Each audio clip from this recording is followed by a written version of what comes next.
તેનો ભગવાન વાસુદેવ ભગવાન વિશે પ્રવેશ છે એમ જાણવું. પ્રવેશનો અર્થ કર્યો મારે. દારૂનો અફીણના બંધાણીને એ વગર ચાલે નહીં, એવું જેને ભગવાનની ભક્તિ આ તે બધું હોય એનું વ્યસન થઈ ગયું હોય, મારે કે એનો પ્રવેશ જાણો. ભગવાન વાસુદેવમાં પ્રવેશનો અર્થ મારે સમજાયો. અંદર જવાની વાત નથી, અર્થ કરે છે મહારાજ. મધ્યનો 38મો,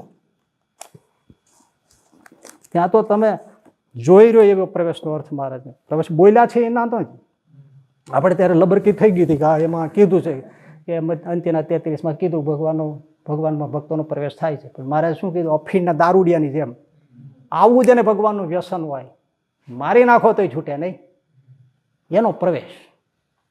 મતલબ એટલો જોડાઈ ગયો હોય ભગવાન સાથે ભક્તિમાં મૃત્યુથી. તમને ખબર છે ને, અફીણ ન મળે નાયડો ખેંચાય, પણ તોય અફીણ છોડે નહીં. હા, એમ આને ભગવાન વગર નાયડું તૂટે એને પ્રવેશ કહેવાય, એને પ્રવેશ કહેવાય, એને પ્રવેશ. અહીં મહારાજ સમજાવે છે. અને એકાંતિક ભક્ત તેને એક તો આત્મનિષ્ઠા હોય, બીજો વૈરાગ હોય, ત્રીજો પોતાનો ધર્મ દ્રઢપણે હોય, ચોથી શ્રી કૃષ્ણ ભગવાન વિશે અનન્ય ભક્તિ હોય. અને તે એકાંતિક ભક્ત જ્યારે દેહ મૂકે ત્યારે એનો શ્રી કૃષ્ણ ભગવાન વિશે પ્રવેશ થાય છે. અને જે આમાં કાંઈ બાકી નહીં રાખે, પ્રવેશ થાય છે એમ કીધું, પણ પછીનું કાઢી નાખે. અને જે એકાંતિક ન હોય તેનો બ્રહ્માદિકમાં પ્રવેશ થાય છે, અથવા શંકર સાણદિકને વિશે પ્રવેશ થાય છે, પણ એકાંતિક થયા વિના શ્રી કૃષ્ણ વાસુદેવમાં પ્રવેશ થતો નથી. હવે સાંભળો, તે પ્રવેશ તે એમ સમજવો જે પોતે સમજાવે છે,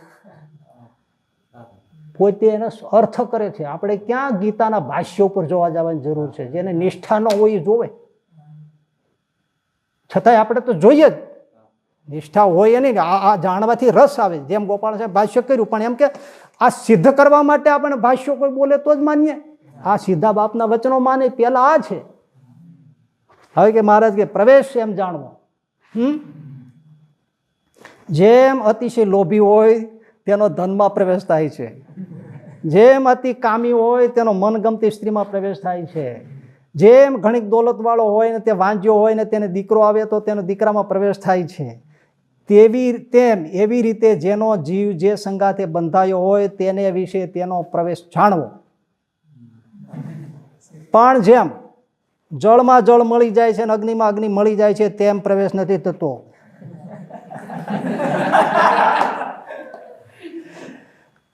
એ તો જેને વિશે પ્રવેશ હોય તેને પોતાના ઈષ્ટદેવ વિના બીજા કોઈ પદાર્થને વિશે હેત ઉપજે જ નહીં, અને એક તેની જ રટના લાગી રહે ને તે વિના જીવે તે મહાદુઃખના દિવસ ભોગવીને જીવે પણ સુખ ન થાય. આને પ્રવેશ જાણવો. હવે કાંઈ ગોતવા જવાની જરૂર નથી. તોય પાછું પકડ્યું જ છે ને, મૂર્તિમાં જ પ્રવેશ થાય છે, મૂર્તિમાં જ પ્રવેશ થાય છે. એટલે હવે તમે જો ગોપાલ સ્વામી એ જ વચરામૃત વંચાવ્યું છે. હા, એ જ વચનામૃત વંચાવ્યું છે. અને પછી કે છે, અને ભક્તનો ભગવાનમાં પ્રવેશ થાય છે એ વચનામૃત વંચાવ્યું. નીચે લખ્યું છે મધ્યનું 38મું, આ વાંચ્યું હમણાં એ.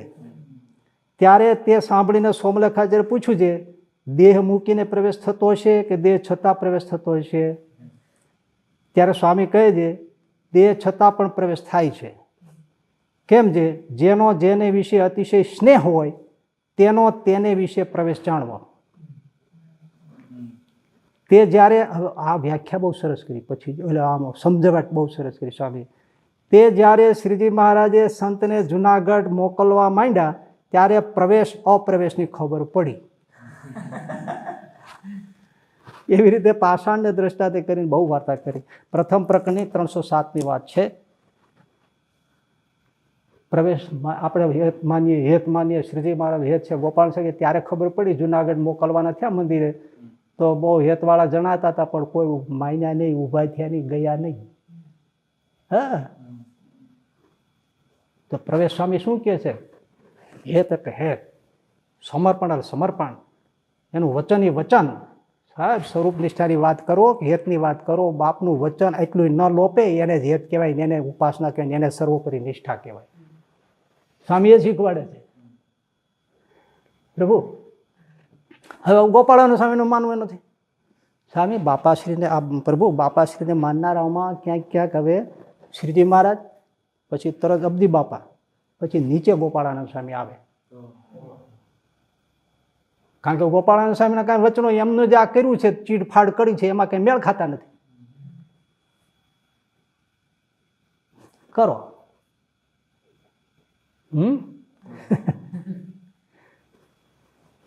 આ વાત છે.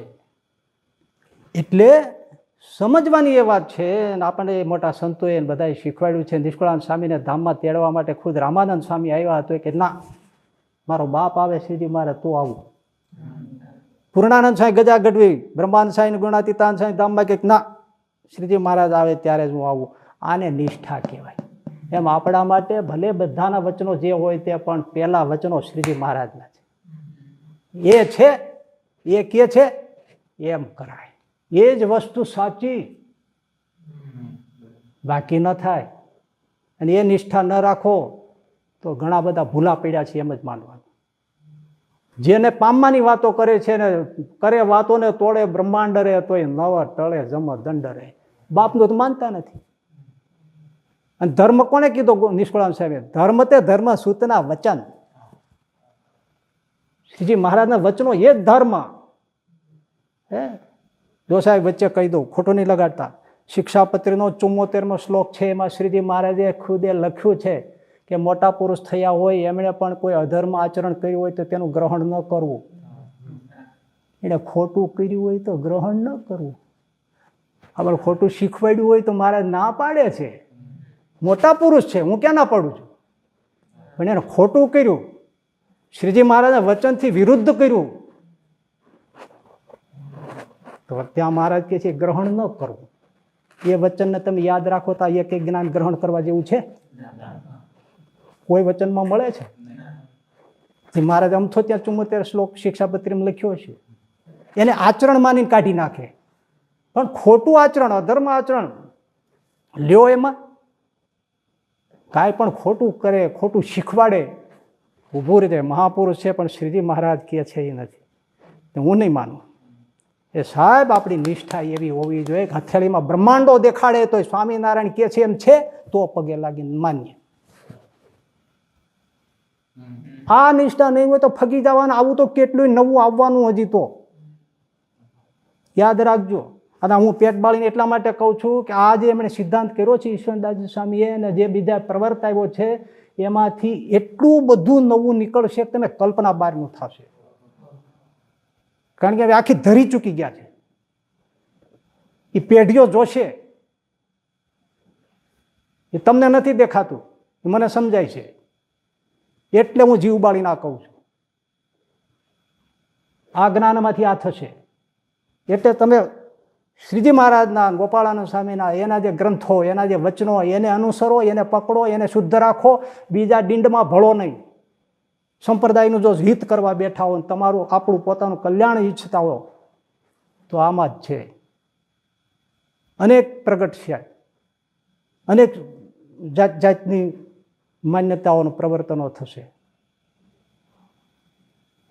કલ્પના બહારનું થશે. કારણ કે ઈશ્વરચંદ્રજી આખી ધરી ચૂકાવી દીધી.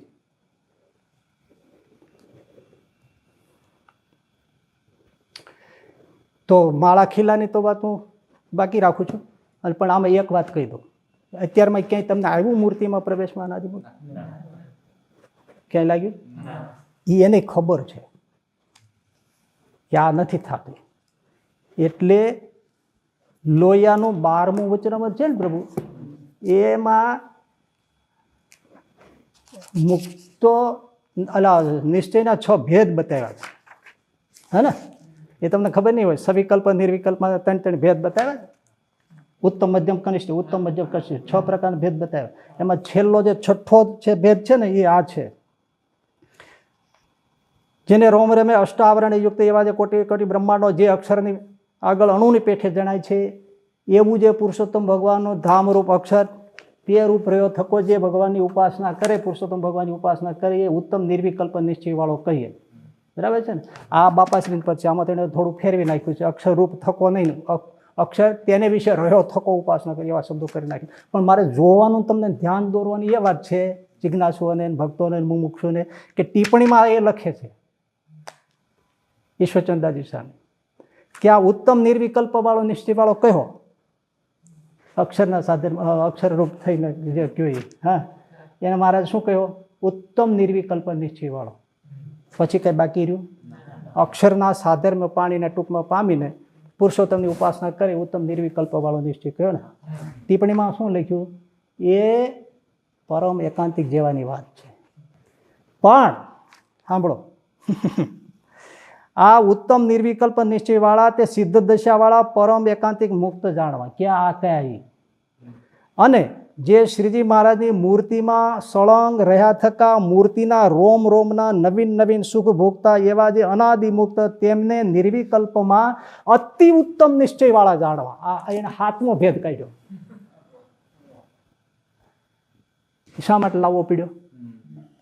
એ વચનાત્મા નથી. મહારાજે વાત પૂરી કરી દીધી હતી તો એમણે હાથનો ભેદ ઊભો કર્યો કે ઉત્તમ નિર્વિકલ્પ વાળા વાળા તે, પણ અતિ ઉત્તમ નિર્વિકલ્પ વાળા કોણ? તો કે મૂર્તિમાં રહીને સળંગ મૂર્તિનું સુખ ભોગવે.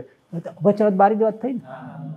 આમાં કઈ આપણે કઈ કરવાની જરૂર જ રહેતી નથી. એમણે શું કામ લખવું પડ્યું? કારણ ખબર છે વચનાત્મા નથી. એને લખવું શું કામ પડ્યું? કે વચનાત્મા નથી. એને જ પોતે સિદ્ધ કરી દીધું કે વચનાત્મા નથી. અમે જે કહીએ છીએ અનાદ મુક્તની સ્થિતિ વચનાત્મા નથી. એટલે એને અતિ ઉત્તમ વાળો કરી સાતમો ભેદ ઊભો કર્યો. ચાલો હવે પ્રભુ આ અમારે એ જાણવું છે બાપાશ્રી વાળાની મતે કે આવા ભક્તો અનાદિ મુક્ત તમે કયો છો તો પછી દેહ મૂકે ત્યારે થાય છે શું? હા, આ તમે એક એક વસ્તુ સમજવા જેવી છે. હા, હું જે બધી વાત જીવ બાળીને કરું છું સમજવા જેવી છે કે આપણે ક્યાં ઊંધે રસ્તે ચડી ગયા છે. એટલે આ જે સિદ્ધાંત આ બાપાશ્રી નામે બનેલા સિદ્ધાંતને અનુસરે છે એ ક્યાં ચડી ગયા છે. તો પ્રશ્ન થાય ને કે આવી રીતે રહે એને દેહ મૂકે ત્યારે શું થાય? તો આ ઈશ્વરદાસજી જામીએ વચનામૃત રહસ્ય બાપાના નામે જે ટીકા કરી એમાં જે મૂક્યો જે અત્યારે બધા પ્રવર્તન કરે છે માને છે એ પ્રમાણે એમ કે છે ભક્ત જ્યારે આવો દેહ મૂકે પ્રભુ એટલે એનો જીવ જ સાકાર મૂર્તિમાન જેવો થઈ જાય છે. આમાં તમને બહુ કંઈ ખબર નહીં પડે પણ હું સમજાવીશ. જીવ સાકાર રૂપ મૂર્તિમાન થઈ જાય છે અને શ્રીજી મહારાજની મૂર્તિની અંદર પ્રવેશી બસ મૂર્તિમાં અખંડ રહીને સુખ ભોગવે છે. એ તો એમ જ માનતા છે અહીંયા પણ એ મૂર્તિમાં જ રહેતા હોય છે. નીકળવાનું થવાનું એવું છે જ નહીં. પણ એનો જીવ સાકાર થઈ જાય છે ને એના ઉપર ધ્યાન દેવાનું છે. ભાઈ જીવ સનાતન અણુ છે. એ પોતે એનું સ્વરૂપ છોડે નહીં. અને જો છોડે તો સનાતન અંશ ન થાય. અક્ષર જેવો કેમ કહેવાય એને? એમાં વિકાર કેમ થાય? એ ફૂલે કેમ? એનું સ્વરૂપ કેમ છોડે? પ્રભુ રામાનુજાચાર્ય આદિ બધા આચાર્યો કોઈ આ મતને સ્વીકારે નહીં. જીવ અણુ અણુ જ રહે. હા, જ્ઞાને કરીને સર્વજ્ઞ થાય. અલ્પજ્ઞ હોય એમાંથી સર્વજ્ઞ થાય. એ તો અત્યારે દેહ છતાંય થાય, દેહ મૂકી નહીં થાય. પણ અણુ સ્વરૂપ કેમ છોડે? અણુ તો અણુ જ રહે છે. તો આ એવું કહે છે, સ્થાપન કરે છે જીવ પોતે જ સાકાર થઈ જાય છે, મૂર્તિમાન થઈ જાય છે. જેવો શ્રીજી મહારાજ એવા જે થઈ જાય છે અને મૂર્તિમાં જ રહે છે અરંગ ત્યાં ધામમાં અને અંદરથી મૂર્તિનું રસ ભોગવે છે. અને પરમ એકાંતિક જે કયા ઉત્તમ નિર્વિકલ્પ વાળા જે કયા લોયાના 12માં છઠ્ઠા ભેદમાં એમનો હાથનો ભેદ તો અંદર જતો રહ્યો મૂર્તિમાં. અને છઠ્ઠા ભેદ વાળા એ મૂર્તિની સન્મુખ બેસીને ભગવાન શ્રીજી મહારાજનું દર્શનનું સુખ લે છે. એ પરમ એકાંતિક. એને મૂર્તિમાં પ્રવેશ નથી. એટલે શીખવાડે એવું પરમ એકાંતિક જો તમને મળી ગયા તો તમે મૂર્તિથી બહાર રહેવું પડશે. અનાદિ મુક્તને મળશો તો જ તમને અંદર મૂર્તિમાં રહીને એ સ્થિતિ મળશે ત્યાં પ્રવેશ મળશે. બોલે અક્ષર પુરુષોત્તમ વાળા એમ કે અમારા અક્ષર પ્રગટ બ્રહ્મ છે એની પાસે આવશો ત્યારે જ તમારું પાર પડશે. આ કે તમે અનાદિ મુક્ત પાસે આવો ત્યારે જ પાર પડશે. ભેદ શું થયો? આ શું કામ આટલું બધું તાણે છે મૂર્તિમાં રહેવાનું તમને ખબર છે? કારણ કે બાપાને વિશિષ્ટ કરવા કઈ રીતે? આ લોજિક એ છે દેખો સાહેબ કે બાપાને જુદા કઈ રીતે પાડવા અને કઈ રીતે એને ફોલો થાય. બધા આ બધા ખેલ છે. જીવ સાકાર થઈ જાય છે કે પ્રભુ આ તો કોઈનો મત નથી. પરસેવો વળી જાય એ વાત છે.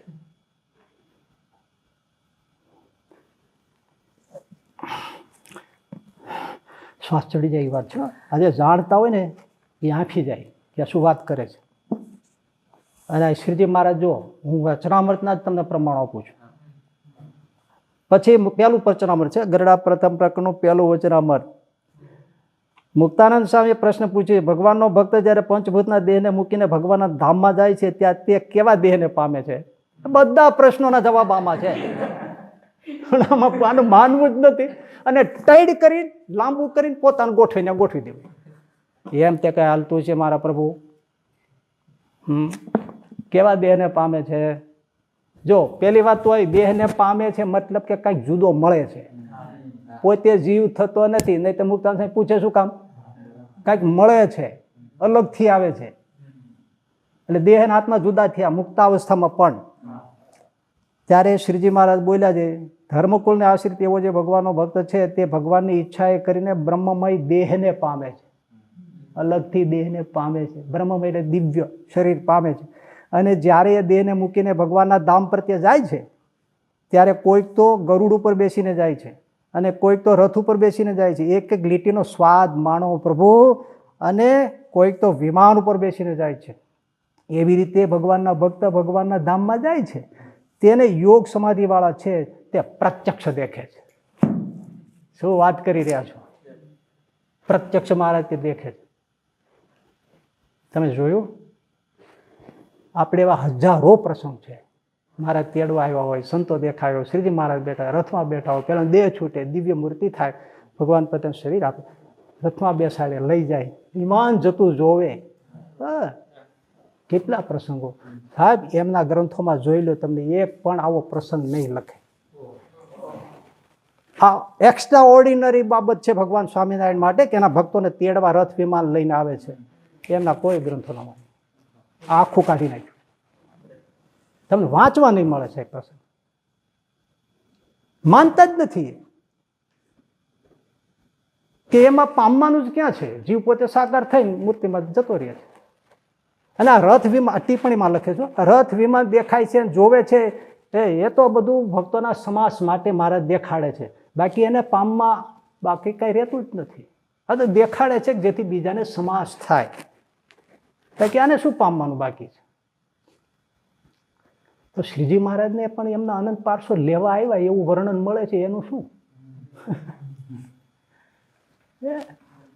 કેટલો વિરુદ્ધ વાદ થાય છે. એ બાકી જ નથી, દેખાડે છે. અને એમ કહે છે કે દેહદેહી ભાવ નથી, એટલે બીજો દેહ મળે છે તો દેહદેહી ભાવ થાય. દેહી એટલે આત્મા, આ દેહ. તો એવો દેહદેહી ભાવ મુક્તને નથી. એ તો નક્ષિક સાકાર થઈ જાય છે પોતે. આમાં કહે છે કે ભગવાનની ઈચ્છા કરીને પામે છે. પ્રભુજી સારંગપુરનું 14મું વચનામૃત છે ને, એ જાણવા જેવું છે.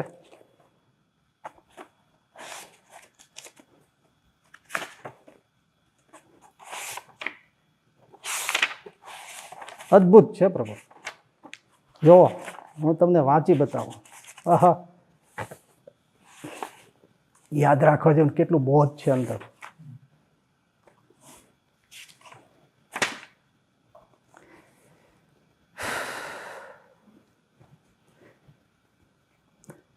વિમુખને જ્યારે અંત સમૂહ આવે છે ત્યારે તે અજ્ઞાની જીવને તો યમના દૂત દેખાય છે. તે દેહની વિસ્મૃતિ થઈ જાય છે ને મૂર્છા અવસ્થા આવે છે. કોને? અભક્તને, ભગવાનને ભજતો નથી એવો.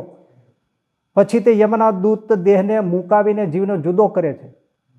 ત્યારે એ જીવને પ્રેતનો દેહ બંધાય છે. જીવ આત્મા છે ને કોઈ દેહ વગર રહી શકતો નથી. અને વચનાત્મા જ આવે છે કે ભગવાન એને દેહ, ઇન્દ્રિયો, અંતર્ગત પ્રાણ બધું આપે છે, શરીર વગેરે આપે છે. કારણ જીવ તો અણુ છે, એની પાસે આગળ છે નહીં, એટલે ભગવાન આપે છે. તો આ જે ભક્ત નથી તો એને પ્રેતનો દેહ બંધાય છે. એને દેહ ભાવ છે, જુદું છે. પછી તે દેહ કરીને પ્રેતના દેહ કરીને યમપુરીમાં કષ્ટને ભોગવે છે. અને જ્ઞાની એવો જે ભગવાનનો ભક્ત તેને તો અંતકાળે ભગવાન કે ભગવાનના સંત દેખાય છે, તે એને પણ દેહની વિસ્મૃતિ થઈ જાય છે ને મૂર્છાવસ્થા આવે છે. પછી એ દેહને મૂકીને જુદો થાય છે, ત્યારે એ ભક્તને ભગવાન ભાગવતી તનુ આપે છે. દિવ્ય શરીર, ભાગવતી એટલે દિવ્ય શરીર, ભગવાન તનુ એટલે શરીર, દિવ્ય શરીર ભાગવતી તનુ ભગવાન એને આપે છે. તે દેહ કરીને ભગવાનના ધામને વિશે રહે છે. સ્પષ્ટ છે ને, એને આપે છે. અત્યારે આપણને શરીર મળ્યું છે, આપણે આત્મા છે એ રૂપે થઈ ગયો છે, અલગથી મળ્યું છે. એ મળ્યું છે મૂકીને વ્યા જાય છે. પ્રયત્નો દેહ મળે છે તો એને પૃથ્વીને જળ બે નથી, તેજ વાયુનો આકાશનો 3 તત્વનો દેહ દેખાય એને મળે છે, પણ એ છે જળ પ્રકૃતિનો એટલે જળ માયાનો. આપણને ન દેખાય કારણ કે પૃથ્વી જળ એમાં નથી. દેખાવું હોય તો પાછો દેખાય છે, સામે આવીને ઉભો રહે છે, કારણ કે સૂક્ષ્મ રૂપે 5 છે એની પાસે. પણ એને જે શરીર બંધાય છે મળે છે, જુદા જુદા ઘાટ, ઘેટું થઈ જાય, બકરું થઈ જાય, ઓલું થઈ જાય, ભેંસ થઈ જાય, પાડો થઈ જાય, પણ એ શરીર કરે છે માયાનામાંથી. આ જળ પ્રકૃતિના શરીર અને 3 તત્વોના થાય છે. ભગવાન પોતાના ભક્તને ભાગવતી તનુ દિવ્ય શરીર આપે છે. એ પ્રભુ એ કઈ રીતે આપે છે ને, કારણ કે આ જો આ દેહમાં આપણે પોતે નથી થયા, આપણે પોતે થઈ જતા હોય તો પછી કોઈના શરીરને લેવાની અપેક્ષા શું છે? અને સારો રૂડો રૂપાળો ન બનાવીએ આપણા હાથમાં હોય તો ઘણા સિંઘોડા જેવા છે, એનું શું નથી થતું. આ જ શરીર પણ ભગવાન આ લોકમાં આ શરીર આપે છે, ભગવાન આપે છે. દેહ મુક્તિ વખતે પણ ભગવાન શરીર દિવ્ય આપે છે, એ વગર ત્યાં જવાતું નથી. કેટલું આપણે ગામડામાં કે ને, પાંચીએ તેલ નાખીને ઓળે માથું, કે પાંચીએ તેલ નાખ્યું છે, એમ શ્રીજી મહારાજ પાંચીએ તેલ નાખીને સમજાવે છે. તમે જુઓ મધ્યનું 66મું વચનામૃત છે. પછી બ્રહ્માનંદ સ્વામીએ કહ્યું છે, જ્યારે ભગવાનની ભક્તિએ કરીને એ જીવના અજ્ઞાનની નિવૃત્તિ થાય છે, ત્યારે એ જીવને સ્થૂળ સૂક્ષ્મને કારણ એ માયિક 3 દેહનો સંબંધ રહેતો નથી. ત્યારે એ જીવ ભગવાનના ધામમાં જઈને કેવી રીતના આકારે યુક્ત થકો રહે છે? કાંઈ બાકી નથી વચનામૃતમાં. જો હવે મહારાજ સમજાવે છે. પછી શ્રીજી મહારાજ બોલ્યા છે, જ્યારે એ જીવના અજ્ઞાનની નિવૃત્તિ થાય છે, ત્યારે એને માયિક 3 દેહનો સંગ છૂટી જાય છે. પછી એ જીવ કેવળ ચૈતન્ય સત્તા માત્ર રહે છે. પછી એ જીવને ભગવાનની ભૂમિ આદિ જે 8 પ્રકારની પ્રકૃતિ, એટલે આ જળ પ્રકૃતિ, જળ માયા, આ ભૂમિ જળ તેજ વાયુ જળ માયા કહેવાય, જળ પ્રકૃતિ કહેવાય. એ મારે કે ભૂમિ આદિ જે 8 પ્રકારની પ્રકૃતિ, એટલે આ માયા, તે થકી જુદી જે ચૈતન્ય પ્રકૃતિ, તેનો ભગવાનની ઈચ્છાએ કરીને દેહ બંધાય છે. તેણે યુક્ત થકો ભગવાનના અક્ષરધામને વિશે રહે છે. ચૈતન્ય પ્રકૃતિ, આ જળ પ્રકૃતિ કહેવાય. પેલી ચૈતન્ય પ્રકૃતિનો મહારાજ કે એને દેહ બંધાય છે, ભગવાનની ઈચ્છા એને આપે છે. કાંઈ બાકી જીવ સાકાર નથી થતો, અણુનો અણુ જ રહે છે. એનું જ્ઞાન થાય, સર્વજ્ઞ થાય અલ્પજ્ઞામાંથી, પણ જીવ તો અણુ ચૈતન્ય પ્રકૃતિનો ભગવાન શ્રીજી મહારાજ કહે છે કે એને દેહ બંધાય છે. તો આ વચનામૃત મધ્યના 66માં પ્રભુ એની ટિપ્પણીમાં ઈશ્વરચંદ્રદાસજી સ્વામી લખે છે, પ્રશ્ન કર્યો છે કે આ જે ચૈતન્ય પ્રકૃતિનો દેહ બંધાય છે એમ કહ્યું, તો એ ચૈતન્ય પ્રકૃતિ કોને ગણવી? પ્રશ્ન કર્યો, કારણ કે થાય ઘણાને એટલે એમણે જવાબ આપ્યો કે ચૈતન્ય પ્રકૃતિ એ જીવને ગણવો, અને જીવ પોતે સાકાર થઈ જાય છે.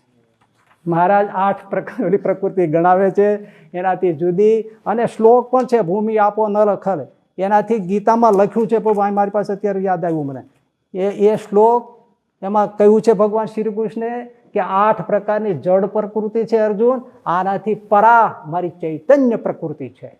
ગીતામાં કહ્યું છે. જોડે મને અત્યારે યાદ આવ્યું, એટલે મારે પાસે નંબર નથી એનો. તો ભૂમિ આપો નલ એમ તમે મારશો ને ક્લિક એટલે તમને મળશે. એનાથી પર મારી ચૈતન્ય પ્રકૃતિ છે, ગીતામાં કહ્યું છે.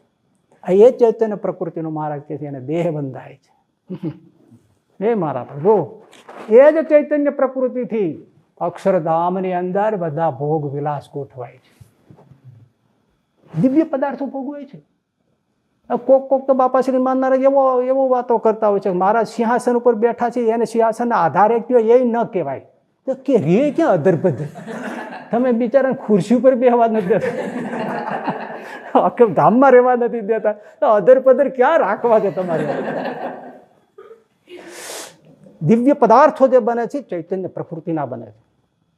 એ અક્ષર બ્રહ્માત્મિકના પ્રકૃતિ છે, એ ચૈતન્ય પ્રકૃતિ. અહીંયા જે જળ પ્રકૃતિ છે, આપણા બધા ભોગ વિલાસ ગોઠવાના છે ને, મકાન આ તે આ બધું ગોઠવાણું છે ને, ગાડી બંગલા, એ જળ પ્રકૃતિના છે. એમ ચૈતન્ય પ્રકૃતિના ત્યાં ભોગ બધા ગોઠવાય છે. શરીર આપણને આપ્યું, તેના એના બેસવાના આસનો આ તે બધું, એ બધું એનાથી બને. તો ચૈતન્ય પ્રકૃતિ એ જીવને કયો છે, તે જીવ જ શ્રીજી મહારાજના ધામમાં સાકાર થાય છે. આ ટિપ્પણીમાં લખ્યું છે. જોયું મહારાજથી જુદું જ પીડ્યું? એ તો ઠીક છે પ્રભુ, ચક્કર આવી જાય એવી વાત. હવે તમે મધ્યનું છાછણું કાઢો, એ કેટલું એનું સાચું કરાવવા માટે કેટલું ફેરવી નાખે છે વચનામૃતને.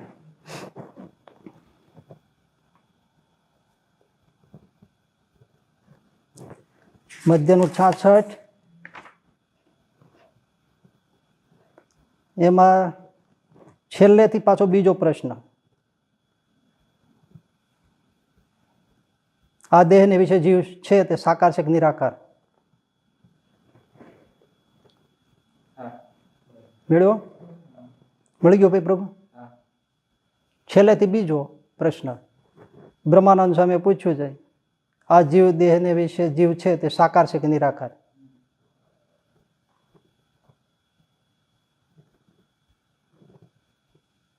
કેમ મળતું નથી અમને? છેલ્લેથી બીજો પ્રશ્ન, છેલ્લું જવા દે તરત બીજો પ્રશ્ન, એક મૂકીને એક લ્યો એટલે તરત બ્રહ્માનંદ સ્વામીનો પ્રશ્ન. બે પ્રશ્ન બ્રહ્માનંદ સ્વામીના છે.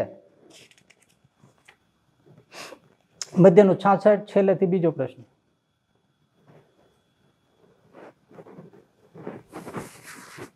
મેળવ્યું?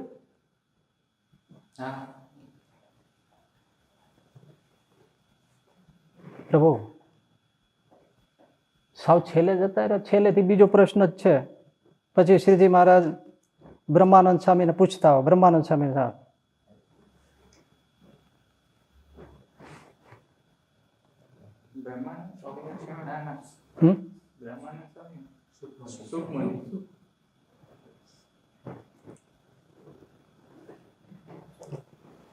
ના ના, હવે તમે ક્યાં વચનાવતમાં છે? મધ્યનું 66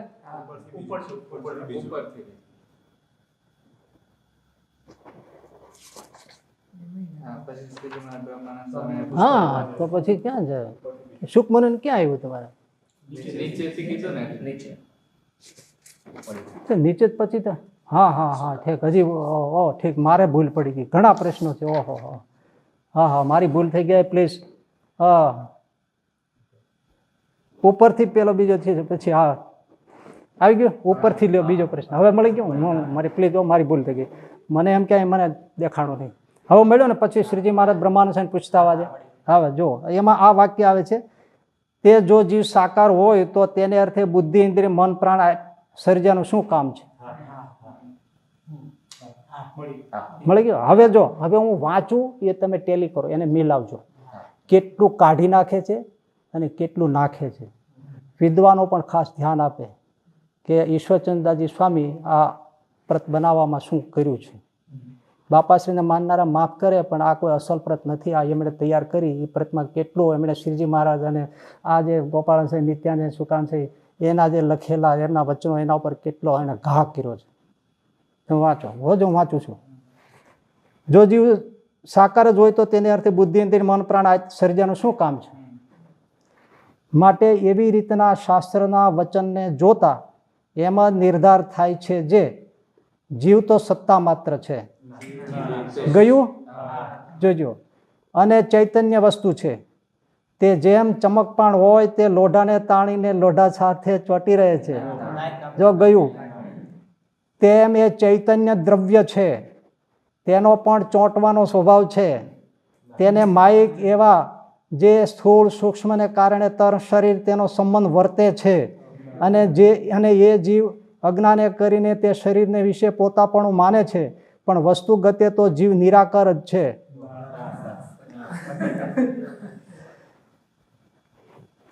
પછી આગળ એ જ પ્રશ્ન માયલા જાઓ. જ્યારે જીવના અજ્ઞાનની નિવૃત્તિ થાય છે, હા, પછી હું તો આખો વાંચી જ લઉં. પછી બ્રહ્માનંદ સાહેબ પૂછ્યું છે વસ્તુ ગતે જીવ નિરાકાર છે, તો જ્યારે એ જીવ છે નહીં આપણે જો મારે, હા, એટલે એ વાંચી લેવા જેવું. એટલે આ વિદ્વાનોને કહું છું કે જો મેં વાંચ્યું એ આ બાપાશ્રીની પ્રતનું વાંચ્યું, તમે અસલ વડતાલ અમદાવાદની પ્રતમાં મેળવી લ્યો. આ નથી, એણે કેટલું નાખ્યું, કેટલું ભેળવ્યું, કેટલું કાઢ્યું. પછી બ્રહ્માનંદ સાહેબ કહ્યું છે વસ્તુ ગતિ એ જીવ નિરાકાર છે, તો જ્યારે એ જીવના અજ્ઞાનની નિવૃત્તિ થાય છે ત્યારે એ જીવને સ્થૂળ સૂક્ષ્મને કારણે માયિક ત્રણ દેહનો સંબંધ રહેતો નથી. ત્યારે એ જીવ ભગવાનના ધામમાં જઈને નિરાકાર પણ રહે છે કે સાકાર પણ રહે છે. પછી શ્રીજી મહારાજ બોલ્યા છે જ્યારે એ જીવના અજ્ઞાનની નિવૃત્તિ થાય છે ત્યારે એને માયિક ત્રણ દેહનો સંગ છૂટી જાય છે. પછી નિરાકાર જે ચૈતન્ય તે રહે છે, તેને ભગવાનની ભૂમિ આદિ જે 8 પ્રકારની પ્રકૃતિ, તે થકી જુદી જે ચૈતન્ય પ્રકૃતિ તેનો ભગવાનની ઈચ્છા કરીને દેહ બંધાય છે ને તેણે યુક્ત થકો ભગવાનના અક્ષરધામને વેશે રહે છે. એવી રીતે એ પ્રશ્નનો ઉત્તર છે. પ્રભુ આમે સ્વરૂપ સ્વભાવે સત્તા માત્ર છે. જો લખ્યું છે મહારાજે વજરાવ, સ્વરૂપ સ્વભાવે તો જીવ સત્તા માત્ર છે. તે સ્વરૂપ સ્વભાવ શબ્દ એને નડે, કારણ કે અણુ સ્વભાવ છે, અણુ સ્વરૂપ છે, એટલી કાઢી નાખ્યું.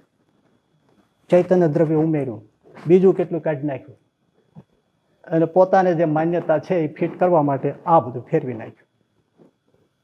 અણુ એ મટીને સાકાર નથી થતો, પણ એમના જે સ્વરૂપ સ્વભાવે સાકાર છે એ કાઢી નાખ્યું.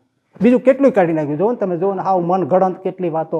પાછા એમને માનનારા શું કે આ મૂર્તિમાં રહેવું ને આ બધું એ કંઈ કલ્પિત વાતો નથી, તો ક્યાં મળે છે આમાં? કલ્પિત નથી તો શું છે માવતર? આ શું છે? તો એકે વચન ગોપાળાનંદ સ્વામીની વાતોમાં મળતા નથી, સત્સંગી જીવન કે વગેરે કોઈ શાસ્ત્રોમાં મળતા નથી. વચનામૃતની વડતાલ ઓરિજિનલ પ્રત કે હરિવાક્ય સુધા સિંધુ કે જે સાવ 88ની સાલની 1888ની છે એ પ્રત સુધી મળતું નથી. તો આ કલ્પિત નથી, તે છે શું? અને ટિપ્પણીમાં 7મો અતિ ઉત્તમ નિર્વિકલ્પ વાળો ઊભો કરવો પડ્યો ભેદ. તો અતિ આ કલ્પિત નથી તો છે શું? અને છતાંય પાછા એ બધા આપણા ઉપર ખીજાય કે તમે અમારું ખંડન કરો છો. તો આમાં અમારે મંડન કેવી રીતે કરવું? સમજાય એવી વાત છે. પણ આના માટે એ કાર્યાણીના પહેલા વચનામૃતનો આધાર લે છે કે જીવ કેવી રીતે સાકાર થાય છે. ભાઈ આ હું જે પરસેવો પાડું છું ને હમણાં થોડાક વખતથી આ કેવળ સંપ્રદાયને સિદ્ધાંત બચાવવા માટે કરું છું. ને મારે આ કહીને હું તો વારે વારે કહું છું કે આ બધું આ કરવું કઠણ છે ખરેખર.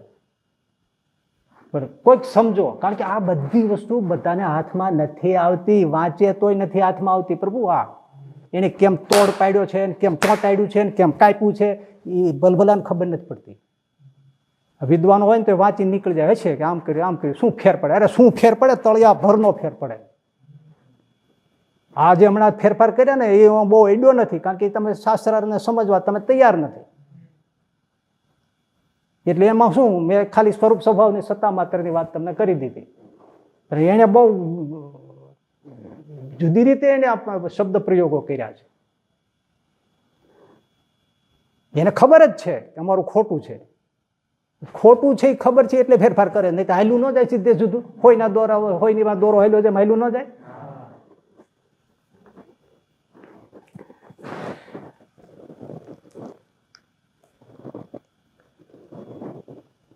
કાર્યાણીના પહેલા વચનામૃતમાં એમ છે, ઈયળ ભમરીની વાત છે, ખબર છે? ઈયળ ચટકા ભરે પછી જો હા જેમ ભમરી ઈયળને જાલી લાવે છે, તેને ચટકો લઈને ઉપર ગુંજારો કરે છે, તેણે કરીને તે ઈયળ તેને તે દેહ કરીને તદાકાર થઈ જાય છે, પણ કાંઈ કોઈ અંગ ઈયળનું રહેતું નથી.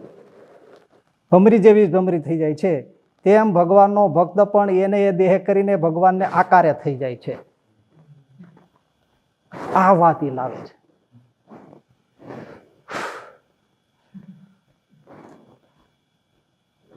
આમાં કીધું જ છે ભગવાનનો ભક્ત એને એ દેહ ઈળીને એમ ભગવાનને આકારે થઈ જાય છે. તો આમ ખોટું શું કહે છે? પણ બે બાજુથી કુહાડો મારીને થોડું થોડું કાપી નાખ્યું, એનું શું કરવું? હવે વાંચું, મારા બાપ સહજાનંદ સ્વામી આટલું બાકી રાખ્યું નથી. આ શાસ્ત્ર છે. એ મુક્તાનંદ છે, ગોપાલ છે, નિત્યાનંદ છે, સુકાનંદ સ્વામી એમણે આ કર્યું છે. એ ચાર સંતો સલામ. હા, જો ભગવાનને કેમ પામે છે? આમાં તો ઉપર લખ્યું છે કે શ્રુતિ સ્મૃતિમાં એમ કહ્યું છે, નિરંજન પરમ સામ્યમ આપ્યું હતી, બહવો જ્ઞાન તપસા પૂતા મદભાવમાં ગતા. આ બધું તત્વની જ્ઞાન છે, પણ આ બધું છે ને આખું વચરામાં જ્ઞાનનું છે કે આવું જ્ઞાન થાય, આવો મહિમા સમજે, આવો નિશ્ચય થાય, ત્યારે આવું થાય. હા, પણ થાય તોય મહારાજ હવે શું કહે છે કે એ ભક્ત છે એમાં પછી નિરંજન પરમ સામ્ય પદ્ધતિ, સામ્યમ ઉપેતિ, એનામાં માયાનો અંશ રહેતો નથી. માયા ખરી જાય છે. એ ભગવત ભાવમાં એના અંગ અંગ ઇન્દ્રિયો બધું જ ભગવાનથી ભરાઈ જાય છે, દિવ્ય થઈ જાય છે. કહેવાનું એ છે, એને માઇક નહીં જાણશું એવી વાત છે. પણ છતાંય જુઓ જીવને કેમ મહારાજ રાખે છે એક બાજુ.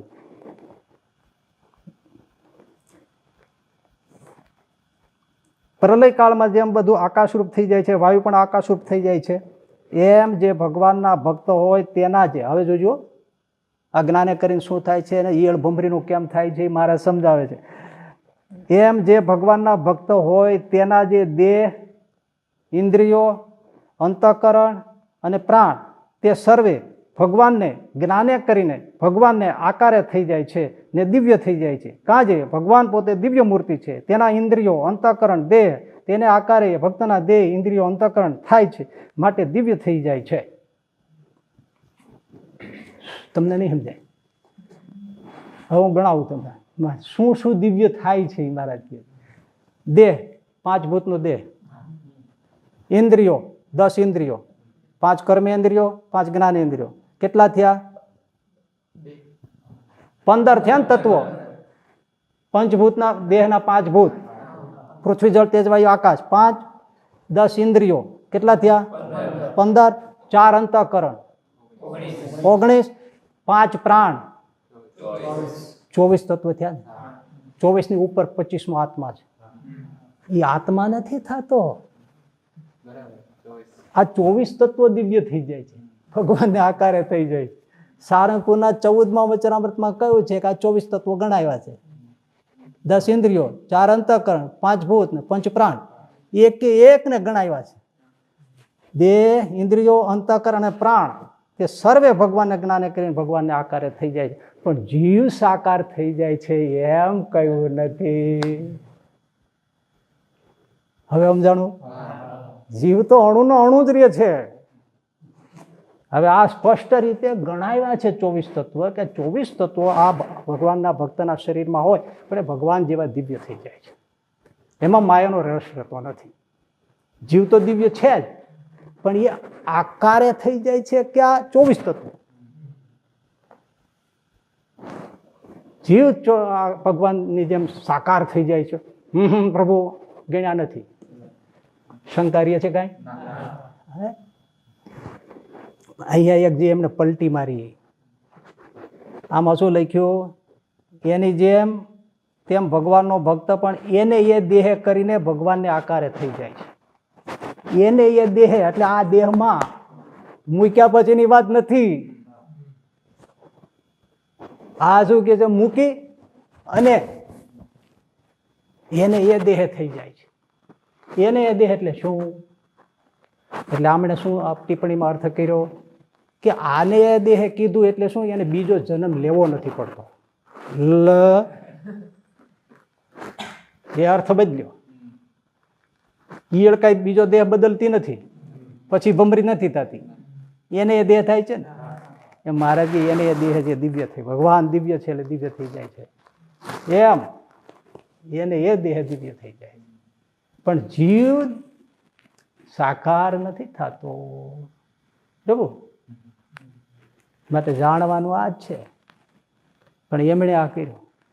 શરૂઆતમાં અક્ષર બ્રહ્મને કાઢ્યું, પછી એને ઠેરાવવા માટે બીજું ફેરવ્યું, પુરુષોત્તમ રૂપ થવા માટે પરમ પ્રથમનું 51મું જે છે એ જ્ઞાનનું તેને ધ્યાનમાં લીધું. 66મું હતું દેહ મૂકવાનું, ચૈતન્ય પ્રકૃતિ, એમાં બદલી નાખ્યું. કાર્યાણીના પહેલું વચનાત્મા એમાં 24 તત્વો ગણાવ્યા, તો એને એક બાજુ મૂકી દીધા અને જીવ સાકાર કર્યો. હવે જે પોતે શ્રીજી મહારાજનું ન માને એનું આપણે માનીએ તો શું થાય? આપણે તો જે કે બાપનું મનાય, બાકી તો કેમ માનવું? હે, હવે જે પ્રશ્ન છે એ સમજવા જેવો છે, મહત્વનો છે. તમે લઈ જ લઉં ને, લઈ જ લઉં. જો હવે હું તમને કહું કે આમને આપણે પૂછીએ કે દેહ મૂકી જીવ ગયો, આત્મા મુક્ત થયો શરીરથી, હવે પછી શું થાય છે? તો કે એ તો ભગવાનની આ અનાદિ મુક્ત છે, એ મૂર્તિમાં સમાઈ જાય છે અને મૂર્તિની અંદર રહીને મૂર્તિનો રસ ભોગવે. આ એક મુદ્દો જ હમણાં લઈ લઈશ, પછી પૂરું કરી દઈશ. અને મૂર્તિની અંદર રહીને અક્ષરધામમાં સળંગ નખશીક મૂર્તિનો જ રસ લે છે અંદરથી. આવું બરાબર છે? અને મૂર્તિમાંથી નીકળતા નથી, ના એ નીકળતા નથી.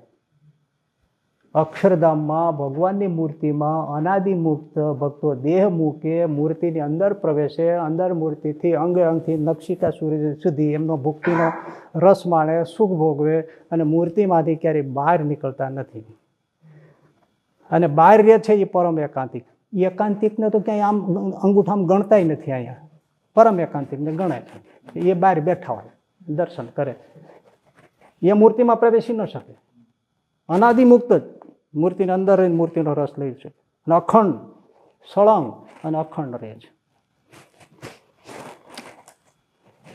ગોપાળાનંદ સ્વામી કંઈક બીજું કહે છે, એ સમજાવે છે.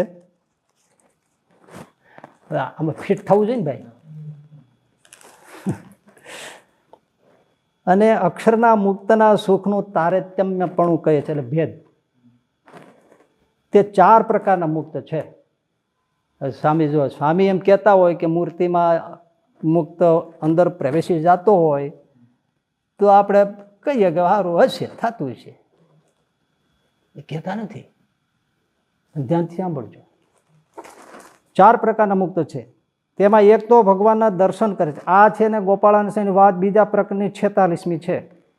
તમારે બીજાને જે રીતે ક્રમ મળતા એ વાંચી લેજો, પણ બધામાં છે જેને જેને છાપ્યું એમાં.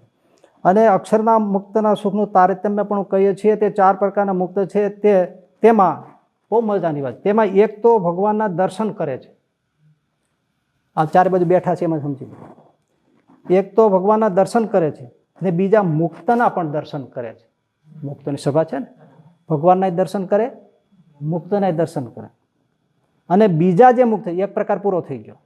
અને બીજા મુક્ત છે તે ભગવાનને મેશોન મેશ જોઈ રહે છે, પણ સન્મુખ બેઠા છે તે જે મુક્ત તેને પણ દેખે. એટલે દેખાય ખરા પણ જોવે તો ભગવાનને. પેલો તો ભગવાનના દર્શન કરે, મુક્તના દર્શન કરે, એક પ્રકાર. બીજો ભગવાનને જ દેખે જોવે, પણ આ બધા દેખાય ખરા બેઠા છે. આ બીજો ભેદ.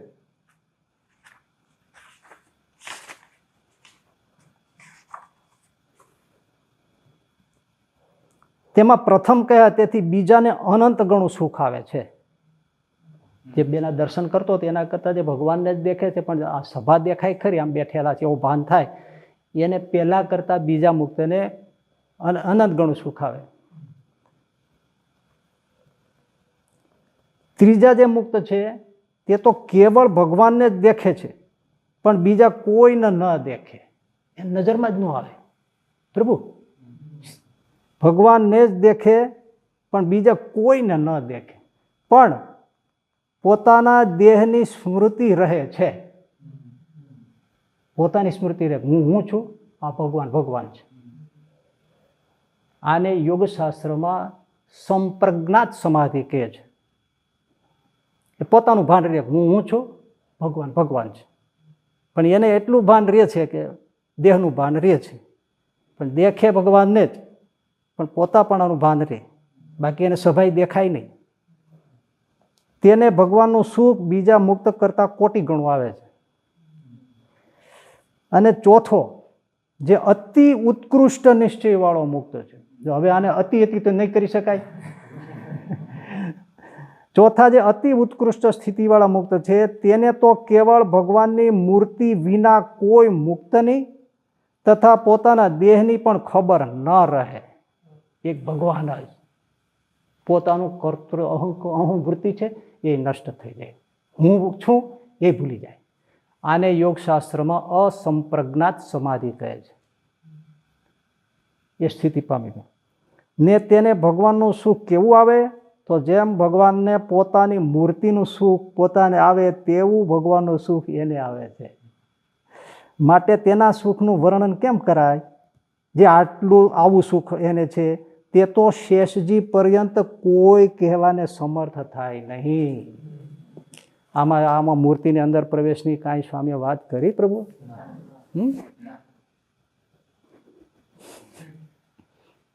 જે મહારાજ આ ક્યાંથી લાવ્યા? પણ એનું કારણ છે, અક્ષર પુરુષોત્તમ સામે આ ઊભું કર્યું છે એટલે એને આ બધું અલગ અલગ અલગ અલગ અલગ અલગ કરીને કરવું જ રહ્યું એવું થઈ ગયું. પણ એમાં બીજા કેટલા ઊંધે ચડી ગયા, હજી ચડતા જાય છે, મૂળ સંપ્રદાયમાં ચડતા જાય છે, એનો ખેદ છે આપણને. બાકી એને જે કરવું જે કરે.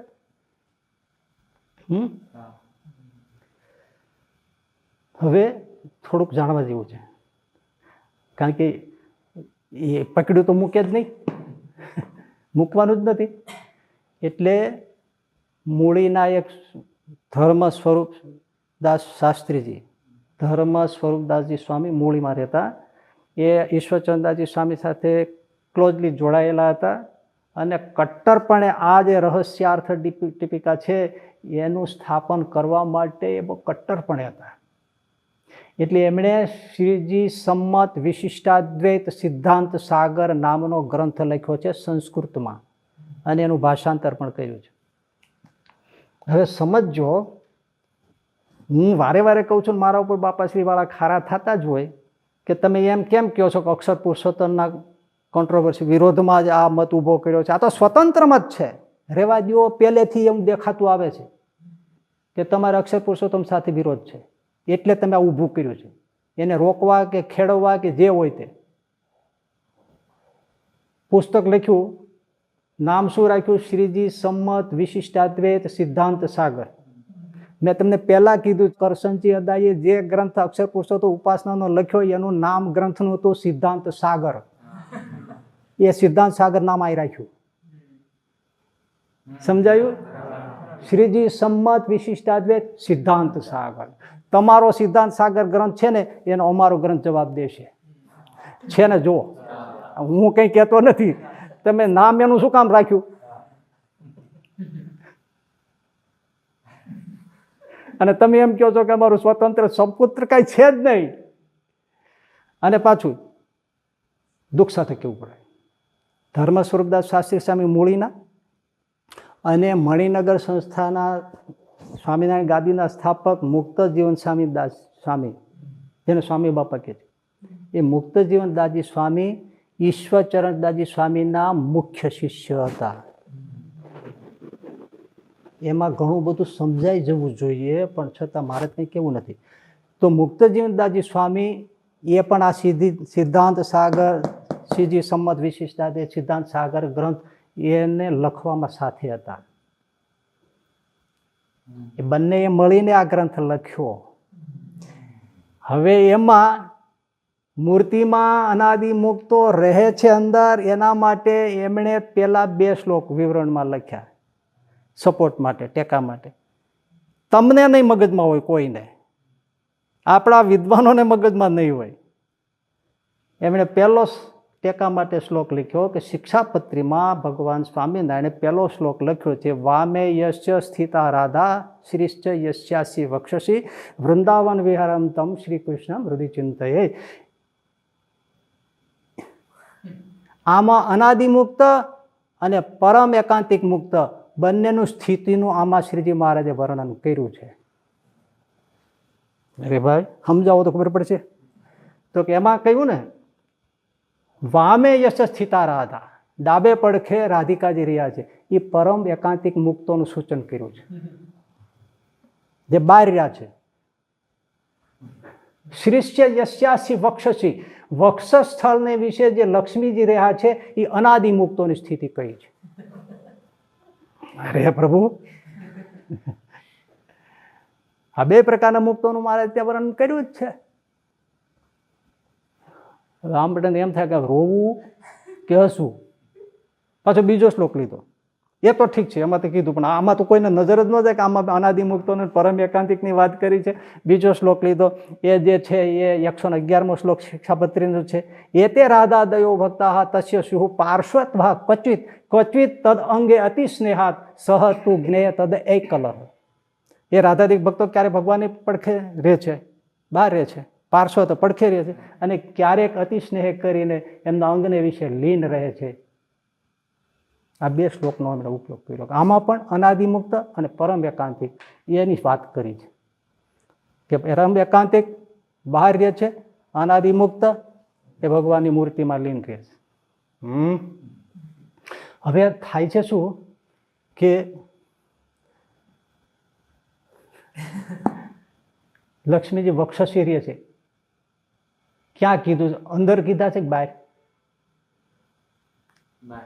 શ્રી વત્સનું ચિહ્ન છે છાતીના ભાગમાં, મૂર્તિને અંદર વહી ગયા છે. ક્યાં સિદ્ધ થાય છે? શ્રી વત્સ ચિહ્ન રૂપે છાતી ઉપર છે, તેની કોણ ના પાડે છે? પણ આ તો મૂર્તિની અંદર પ્રવેશવાનું કહે છે. લક્ષ્મીજી પ્રવેશતા નથી. છાતીમાં શ્રી વત્સ રૂપે ચિહ્ન છે, બધા જોઈ શકે છે. સ્પષ્ટ સમજાય છે ને, મૂર્તિમાં પ્રવેશ નથી. પ્રવેશ બાપુ કોઈનો ક્યારેય મુક્તનો કે કોઈનો ભગવાનની મૂર્તિમાં પ્રવેશ થતો જ નથી. ચિહ્ન રૂપે રહ્યા છે, બહાર રહ્યા છે, તો બધા જ દેખે. શ્રીવત્સ ચિહ્ન ભગવાનને કોઈ ઓળખવા આવે દેખતા જ ને. હનુમાનજી રામને પહેલા મળ્યા છે, શ્રીવત્સનું ચિહ્ન જોયું તો ઓળખી ગયા, તો અવતાર પ્રભુ પ્રગટ કરી ગયા. શ્રીજી મહારાજના આપણે મૂર્તિનું વર્ણન કરે, શ્રીવત્સ ચિહ્ન છાતીમાં બધા લખે, અંદર ક્યાં જાય છે? અને જુઓ, પંચરાત્ર શાસ્ત્રમાં લખ્યું છે, અને રામાનુજાચાર્ય બધા જે આચાર્ય છે એમણે લખ્યું છે કે શ્રી વત્સ ચિહ્ન રૂપે લક્ષ્મીજી છે ભગવાન કૃષ્ણના, પણ સ્ત્રી રૂપે સેવામાં છે બહાર, અંદર ગરી નથી ગયા. સ્ત્રી રૂપે બહાર સેવામાં છે જ, કારણ કે નિત્ય વિભૂતિ છે. એટલે અનાદિ મુક્તને તમે નિત્ય વિભૂતિ કહી શકો. નિત્ય વિભૂતિ સેવા માટે હોય છે. અનાદિમુક્ત કયોનો વાંધો જ નથી, પણ સેવામાં હોય. પ્રવેશની તો કોઈ આચાર્યો કે કોઈ શાસ્ત્ર કહેતા નથી, ક્યારેય કોઈ વાત આવતી જ નથી. અને હું એક પ્રશ્ન કરું, વૈષ્ણવે કહી દીધું ચિહ્ન રૂપે હોય છે, તો એ સેવામાં સ્ત્રી રૂપે છે જ, સેવામાં છે જ, એટલે અંદર નથી નક્કી થયું. કૃષ્ણ ભગવાન પૃથ્વી પર હતા, શ્રીવત્સ રૂપે લક્ષ્મીજી હતા? ના, નહીં. તો રૂક્ષ્મીણી રૂપે લક્ષ્મીજી સાથે દ્વારકામાં હતા કે નહોતા? તો અહીંયા હતા, તો દિવ્ય લોકમાં ત્યાં લક્ષ્મીજી અને નારાયણ હતા કે નહોતા? બહાર સેવામાં હતા કે નહોતા? એટલે આ વૈષ્ણવો પણ એમ કે છે કે દિવ્ય લોકમાં પણ એ બહાર સેવા રૂપે તો છે જ. તો આમાં ક્યાં અનાદિ મૂર્તિમાં મુક્તો પ્રવેશી જાય છે, રેસી સિદ્ધ થયું ન થયું. અને સારંગપુરના 11મા વચનામૃતમાં શ્રીજી મહારાજે પણ કહ્યું છે, હા પ્રભુ જો, અને જેમ લક્ષ્મીજી છે તે હેતે કરીને, હા, અંત્યના 33, એક મિનિટ મોડું ના કરશું. જેમ લક્ષ્મીજી છે તે વાસુદેવ ભગવાનના હૃદયને વિશે ચિહ્ન રૂપે સ્નેહના આધિક્યપણે કરીને રહ્યા છે, ને બહાર થકી સ્ત્રી રૂપે કરીને સેવામાં પણ રહ્યા છે. લો, એક જ વાક્યમાં બધું કહી દીધું. જેમ લક્ષ્મીજી છે તે વાસુદેવ ભગવાનના હૃદયને વિશે ચિહ્ન રૂપે સ્નેહના આધિક્યપણે રહ્યા છે ને બહાર થકી સ્ત્રી રૂપે કરીને સેવામાં પણ રહ્યા છે. ચિહ્ન રૂપે પણ છે, બહાર સેવામાં પણ છે. વૈષ્ણવો પણ કહે છે, પંચરાત્ર પણ એ જ કહે છે. અને પ્રગટ અવતાર હતો ત્યારે પણ રૂક્ષ્મણી રૂપે લક્ષ્મીજી હતા અને ત્યાં પણ હતા. અહીંયા હતા તો ત્યાંય હતા. આમાં ક્યાંય મૂર્તિના પ્રવેશની વાત આવતી નથી. હવે એ તે રાધા દયો ભક્તા જે 111મો શ્લોક છે કે હવે આમાં જે ધર્મ સ્વરૂપદાસજી સ્વામી મુક્તજીવન સ્વામીએ કર્યું છે શું કે બ્રહ્મસૂત્ર ભાષ્ય ચોથો અધ્યાય ચોથો પાદ ચોથો મંત્ર અવિભાગેન દ્રષ્ટત્વાત મુક્તાનંદ સ્વામી જે ભાષ્ય લખ્યું એની નીચે પોતે જે ટિપ્પણી લખી હોય એ પણ એમાં મૂકી હોય. બીજું સત્સંગી જીવનની ટીકા, શિક્ષાપત્રીની ટીકા શુકાનંદ સ્વામીની હોય, રઘુવીર આચાર્ય મહારાજની હોય, સતાનંદ સ્વામીની હોય. એ આ શ્લોકનો જે હોય કીધેલું 11માં 111નું એ મૂક્યું ટુકડા બધા ના નહીં, પણ એમાં સ્પષ્ટપણે કહ્યું છે ક્યારેક હેતે કરીને હૃદયાદિક અંગને વિશે રહે છે, એક અંગમાં રહે છે, ચિહ્ન રૂપે રહે છે, અને ક્યારેક સેવામાં રહે છે. વાત તો છે ને, ક્યારેક એ ક્વચિત શબ્દો પર ધ્યાન ન દે. ક્યારેક સેવામાં રહે છે, ક્યારેક લીન રહે છે, ક્યારેક સેવામાં રહે છે, ક્યારેક લીન રહે છે. આ શું કહે છે? મૂર્તિમાં જ રહે છે, બહાર નીકળતા નથી. ઓલા નીકળવું હોય અનાદિમુક્તોને નીકળવા દેતા નથી, કારણ કે બહાર નીકળે એટલે પરમ એકાંતિક થઈ જાય. એટલે નીકળવા તો દે જ નહીં, બહાર નીકળે એટલે પરમ એકાંતિક કહેવાય. અને અહીંયા ભગવાન શ્રીજી મહારાજને બધા સંતો આ ટીકાના જે લખ્યા છે શ્રીજી સંમત વિશિષ્ટાદ્વૈત સિદ્ધાંતમાં, એમાં એમ જ લખ્યું છે ક્યારેક અતિ પ્રેમથી એમાં મૂર્તિને અંગમાં રહે છે, આખી મૂર્તિમાં નહીં. આ આખી મૂર્તિમાં પાછા અંદરથી આ બહારથી રહે છે અને એકાદ અંગમાં રહે છે. એમ સંતો કહે છે, મહારાજ પણ એમ જ કહે છે. તો આ એમ કહે છે અંદર જ રહે છે, એમ નથી થતું. અને બીજું ક્યારેક એ ભારત એ શબ્દ ન પકડે અને અંગમાં એક અંગામાં રહે છે એ ન પકડે. આશ્ચર્ય તો તમને એ વાતનું થશે કે શ્રીજી સંમત સિદ્ધાંતમાં ધર્મ સ્વરૂપદાસજી સ્વામી એમ કહે છે, લખે છે કે રાધાદિક ભક્તો ક્યારેક પડખી રહે છે, ક્યારેક અંગમાં લીન થાય છે. પણ તમને સમજાય, લીન એટલે બહાર. અનંત કોટી બ્રહ્માંડોને આ બધા જ લીન કરતા હોય છે તો એક રોમમાં લીન થઈ જાય છે. અંદર કોઈ પ્રવેશ નથી કરતો ભગવાનની મૂર્તિમાં. કાં તો તેજમાં લીન થઈ જાય, અક્ષરના તેજમાં લીન થઈ જાય, અને કાં રોમમાં અનંત કોટી બ્રહ્માંડો લીન થઈ જાય. મૂર્તિમાં કોઈ જતો નથી અંદર. પણ આ ધર્મ સ્વરૂપદાસજી સ્વામી એક કમાલ કરી. તમે કદાચ તમને સમજાય તો એમ થાય છે કે રાધાદિક ભક્તો 111મો શ્લોક ક્યારેક પડખે રહે છે, ક્યારેક મૂર્તિમાં. યા તો મહારાજે સ્પષ્ટ કહ્યું છે ક્વચિત ક્યારેક તદ અંગે, અંગમાં અતિ સ્નેહાત એ રહે છે. આમણે એમ કહ્યું કે જે લીન વાત કરીને અંગમાં રહે છે એ અનાદિમુક્તોની વાત કરી છે, અને બહાર રહે છે એ પરમ એકાંતિકની વાત કરી. અરે પ્રભુ, આમાં એક જ વ્યક્તિની વાત છે, આ બે વ્યક્તિની વાત નથી. એ તો તમને તરત સમજાઈ ગયું, પણ છતાંય એમણે આવો અર્થ કર્યો. આપણે સારંગપુર 11મું વાંચ્યું, મહારાજ એમાં કે ચિહ્ન રૂપે છે તો બહાર છે, એ તો સ્પષ્ટ જ છે.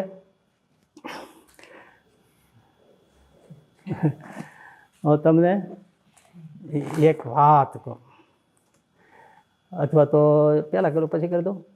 હા, એક જે આ માળાની વાત કરે છે ને પ્રભુ, ખીલા માળાની, એમાં શું કહે છે પ્રભુ? આમાં હું ટૂંકમાં કહી છે, પછી આ એક અમારે આ મધ્યનો 38 વાંચવાનું છે અને પછી એવું પૂરું થવામાં જ છે. ત્યાં મહારાજ વાત કરે છે કે જેમ પક્ષી ચારો ચરવા જાય છે ને રાત્રે પોતાના માળામાં આવીને નિવાસ કરે છે, અને જેમ કોઈ મનુષ્ય દેશ વિદેશ જાય છે, કામકાજ અર્થે દેશ વિદેશ જાય છે, પણ ઘરે આવે ત્યારે નિરાત કરીને બેસે છે.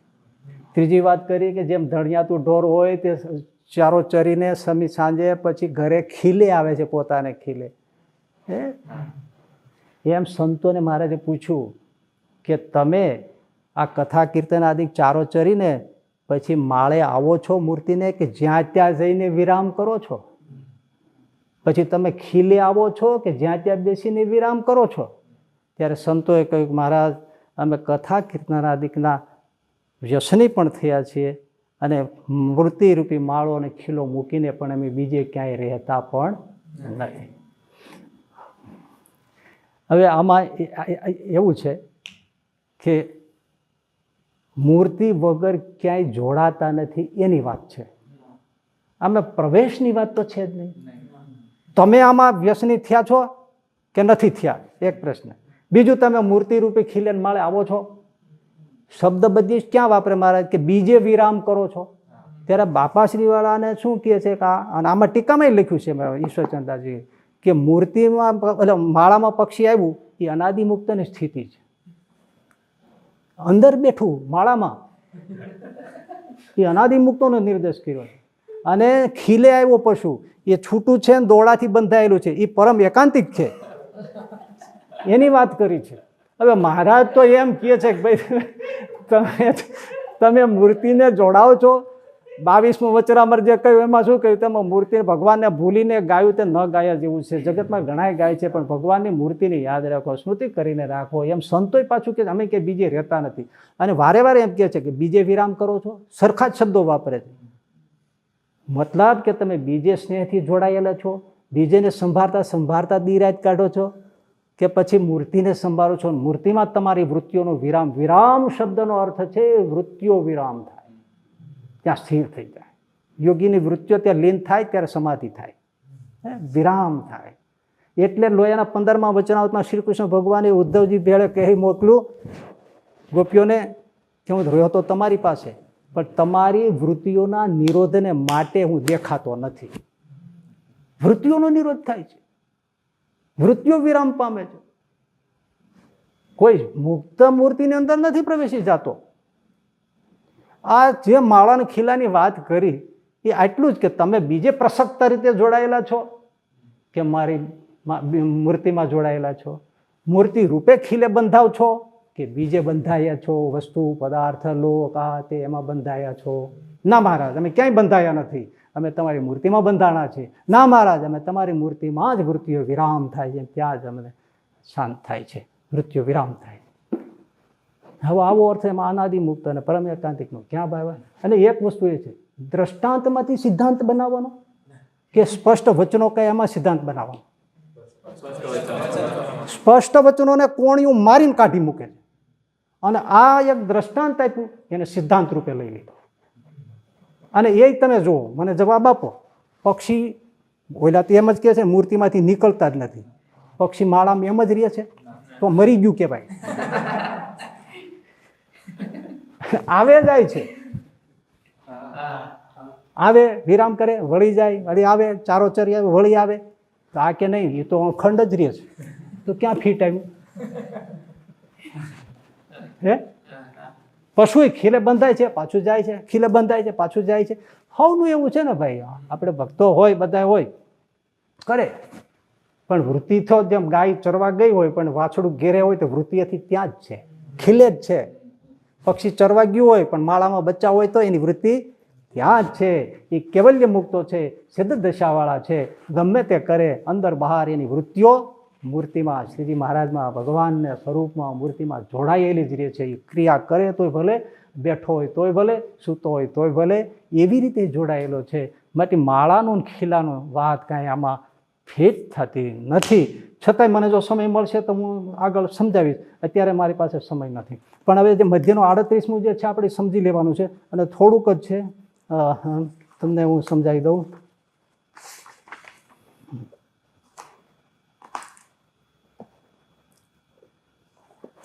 પ્રજમ 38મું નહીં પણ 33મું, એ બહુ સમજવા જેવું છે. 38 નહીં પણ અંત્યનું 33મું. તો મારે આમાં કાંઈ બાકી રાખ્યું હોય કહેજો. પણ એમાં એ જો કેવું કરે છે એ તમે જોજો. કાં ખોટા પડે છે એટલે ખોટા જ પડે. અને એકાંતિક ભક્ત છે તેનો ભગવાન તેની એમ ગતિ છે જે અનન્ય ભક્તિ એટલા જ્ઞાન વૈરાગ્ય આત્મનિષ્ઠા એ બધું લખ્યું છે. અને એવો જ એકાંતિક ભક્ત છે વાસુદેવ ભગવાન એકાંતિક ભક્ત કેને કે વાંચી જ લઉં ને, તો જેને વિશે સ્વધર્મ જ્ઞાન વૈરાગ્ય અને મહાત્મ્ય યુક્ત એવી વાસુદેવ ભગવાનની અનન્ય ભક્તિ એટલા વાના હોય તેને એકાંતિક ભક્ત કહીએ. અને એની ગતિ એમ કઈ છે જો મારા બતાવે શું થાય છે દેહ મૂકીને, એનો વાસુદેવ ભગવાનમાં પ્રવેશ થાય છે. તે પ્રવેશ તે શું જો પાછું સમજાવ્યું એ જ ધ્યાન રાખવાનું. વચનોને ઠોકર મારે અને માળાનું દ્રષ્ટાંત પક્ષીના માળાનું એને સિદ્ધાંત બનાવે.